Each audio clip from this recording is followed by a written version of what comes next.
Hi friends, Scooby ಕಿಚನ್ಗೆ ಸ್ವಾಗತ. ಇವತ್ತು ಹುರುಳಿ ಕಾಳಿಂದ ಚಟ್ನಿ ಪುಡಿ ಮಾಡ್ತಾಯಿದ್ದೀನಿ. ತುಂಬ ಚೆನ್ನಾಗಿರುತ್ತೆ, ಟೇಸ್ಟಿಯಾಗಿರುತ್ತೆ. ಒಂದು ಸರಿ ಮಾಡ್ಕೊಳ್ಳಿ. ಇದಕ್ಕೆ ಏನೇನು ಇಂಗ್ರೀಡಿಯೆಂಟ್ಸ್ ಬೇಕು ನೋಡೋಣ ಬನ್ನಿ. ಒಂದು ಬೌಲಷ್ಟು ಹುರುಳಿ ಕಾಳು, 1 ಟೇಬಲ್ ಸ್ಪೂನಷ್ಟು ಸಾಲ್ಟು, ಹುಣಸೆಹಣ್ಣು, ಸ್ವಲ್ಪ ಇಂಗು, ಒಂದು 4-5 ಬ್ಯಾಡಗಿ ಮೆಣಸಿನ್ಕಾಯಿ ಗುಂಟೂರು 2 ಮಿಕ್ಸ್ ಇದೆ, 1 ಟೇಬಲ್ ಸ್ಪೂನು ಜೀರಿಗೆ, ಒಂದು ಅರ್ಧ ಬೌಲಷ್ಟು ಕಡಲೆ ಹುರ್ಗಡ್ಲೆ. ಈಗ ಈ ಹುರುಳಿ ಕಾಳನ್ನ ಒಂದು ಪಾತ್ರೆ ಇಟ್ಕೊಂಡು ಹುರ್ಕೊಳ್ಳೋಣ ನೀಟಾಗಿ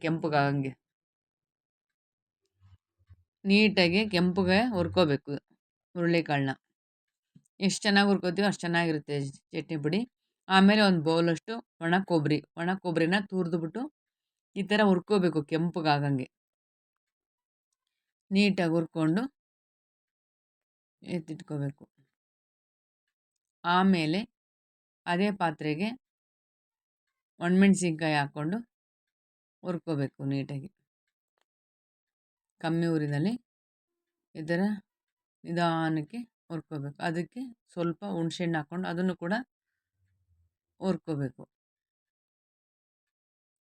ಆಮೇಲೆ ಜೀರಿಗೆ ಹಾಕ್ಕೊಂಡು ಅದನ್ನು ಕೂಡ ಹುರ್ಕೋಬೇಕು. ಆಮೇಲೆ ಈ ಥರ ಹುರಿಯೋದ್ರಿಂದ ಚೆನ್ನಾಗಿರುತ್ತೆ ಚಟ್ನಿ ಪುಡಿ, ಹಾಳಾಗಲ್ಲ. ಆಮೇಲೆ ಇದಕ್ಕೆ ಕರ್ಬೇವಿನ ಸೊಪ್ಪನ್ನು ಕೂಡ ಹಾಕ್ಕೊಂಡು ಹುರ್ಕೋಬೇಕು. ಒಂದು ಜಾರಿಗೆ ಹುರಿದಿರ್ತಕ್ಕಂಥ ಎಲ್ಲ ಪದಾರ್ಥಗಳನ್ನು ಹಾಕ್ಕೊಂಡು ಮಿಕ್ಸಿ ಮಾಡ್ಕೋಬೇಕು.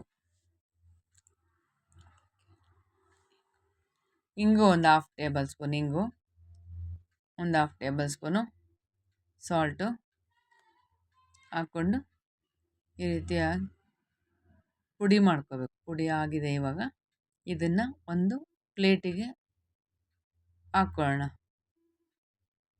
ಈ ಥರ ಮಾಡ್ಕೊಳ್ಳಿ ಒಂದಿನ. ತುಂಬ ಚೆನ್ನಾಗಿರುತ್ತೆ, ಟೇಸ್ಟಿಯಾಗಿರುತ್ತೆ ಸೈಡ್ ಡಿಶ್ ಆಗಿ. ಇದಕ್ಕೆ ಒಂದು ಚಿಕ್ಕ ಒಗ್ಗರಣೆ. ಒಂದು ಚೌಟಿಗೆ 1 ಟೇಬಲ್ ಸ್ಪೂನ್ ಎಣ್ಣೆ ಹಾಕ್ಬಿಟ್ಟು ಒಂದು ಅರ್ಧ ಟೇಬಲ್ ಸ್ಪೂನಷ್ಟು ಸಾಸಿವೆ ಹಾಕಿ, ಸಾಸಿವೆ ಚಟಪಟ ಆದಮೇಲೆ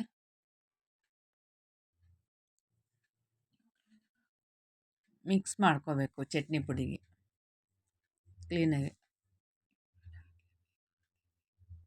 ಒಗ್ಗರಣೆ ಹಾಕಬೇಕು ಅಂತ ಏನಿಲ್ಲ, ಇಷ್ಟ ಇದ್ದರೆ ಹಾಕ್ಕೋಬೋದು, ಇಲ್ಲಾಂದರೆ ಸ್ಕಿಪ್ ಮಾಡ್ಬೋದು.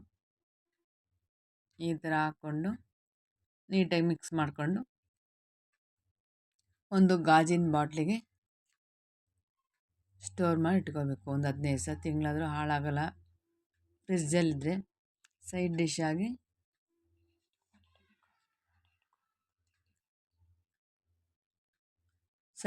ಚಪಾತಿ, ಪೂರಿ ಎಲ್ಲ ತಿನ್ಬೋದು. ಬಿಸಿ ಬಿಸಿ ಅನ್ನಕ್ಕೆ ತುಪ್ಪ ಹಾಕ್ಕೊಂಡು ಚಟ್ನಿ ಪುಡಿ ಹಾಕ್ಕೊಂಡು ತಿಂದರೆ ತುಂಬ ಚೆನ್ನಾಗಿರುತ್ತೆ. ಎಲ್ಲದಕ್ಕೂ ಚೆನ್ನಾಗಿರುತ್ತೆ.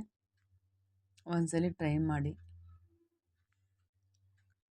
ಈ ವಿಡಿಯೋ ಇಷ್ಟ ಆದರೆ ಒಂದು ಲೈಕು, ಒಂದು ಶೇರು, ಸಬ್ಸ್ಕ್ರೈಬ್ ಆಗೋದ ನಂತರ ಮರಿಬೇಡ್ರಿ. ನಿಮ್ಗೆ ಯಾವ ಥರ ವಿಡಿಯೋ ಇಷ್ಟ, ಯಾವ ಥರ ರೆಸಿಪಿ ಇಷ್ಟ ಆಗುತ್ತೋ ಅದನ್ನು ಕಮೆಂಟ್ ಮೂಲಕ ತಿಳಿಸಿ. ಆದಷ್ಟು ಅದೇ ರೆಸಿಪಿನ ವಿಡಿಯೋ ಮಾಡಿ ಹಾಕ್ತೀವಿ. ಎಲ್ಲರಿಗೂ ಧನ್ಯವಾದಗಳು.